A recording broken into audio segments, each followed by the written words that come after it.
Hello everybody, welcome to another review. Today I'm going to be reviewing the brand new album by Kings of Leon, Can We Please Have Fun? So this is also an album that released same day as my birthday, but I wanted to talk about Knocked Loose because I'm just going to be real with you.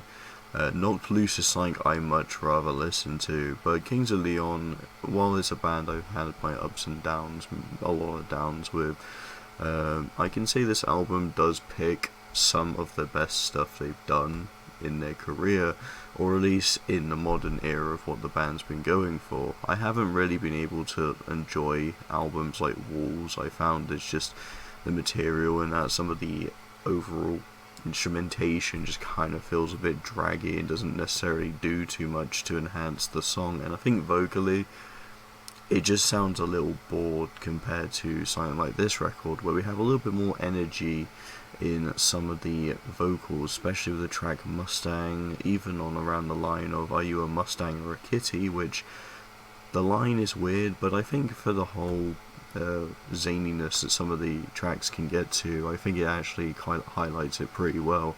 Nowhere to Run is a more energetic, punchy single that just brings in a lot of their best stuff that we haven't heard in such a long time from the band. Matter of fact, I'd even say all the singles, maybe besides Split Screen, have actually been intriguing to me. They definitely have some of the band's stronger ideas. It feels like they're trying to push for that perfect balance of originality as well as something that really works within the mainstream of their sound. M Television, Hesitation Gen, I thought the second half of this record would kind of drag on, but with the tracks like these, I actually think they enhance my experience from it. I think just tracks like this, just the way it's structured, I think the instrumentation can be kind of fun, especially since the first few songs I find it to be just average for Kings of Leon, nothing too spectacular, just kind of what you'd expect, just the same instrumentation. It kind of loops over with the vocals to give you that more indie soft rock sound, but I think they definitely give you a little bit more variation with it, and in the second half at least. But I'd probably say, despite that, I kind of prefer the first half. Even if Ballerina Radio isn't necessarily my cup of tea, and I don't think it's that good of a opening track, you're introduced to then Rainbow Ball, which I think this song has a much punchier, better structure that definitely feels like it belongs in the more classic era of the band. The mixing is one of the weirdest things with this record. I find the fact that we have the bass sort of more fronted here, so you can hear it quite loud and clear, and then the drum, especially when it gets to some of the snares as well, it's just kind of pushed in the back a little bit. I don't know what the decision was for it. Like, it's not too bad, but sometimes it just becomes quite noticeable that it just pulls you out of the experience, and I don't know why they've done that, but creative choice, I suppose, or just they didn't know what else to mix with it. But I just found it kind of weird that you had this weird mixing with the record. And I want to also put this out that Kings of Leon is a band I just don't like, but I must give them credit where credit's due. This is probably one of the strongest records they've released in such a long time. I think Can We Please Have Fun actually has some fun to it, but the problem I have with this record is, while I do like a decent amount of the tracks, I think the other tracks like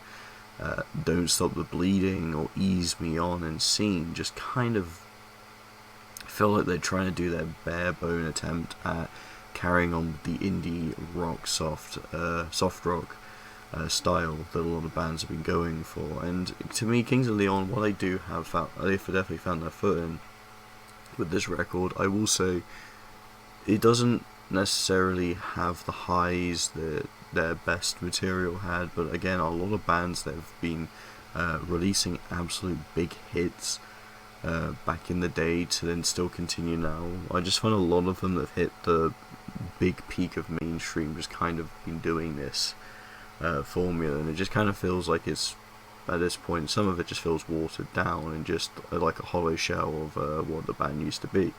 But I still think, nonetheless, it has a lot of great songs that just absolutely keeps it striving for probably one of the more interesting releases in their entire discography. Definitely one of the better albums. It's a lot more consistent, and I think it flows well within the tracks. Even if you're getting a bunch of weak tracks within as well, I still think it flows. But besides that, it's not really an album I see myself going back into a lot. Matter of fact, I don't really see myself going back into it.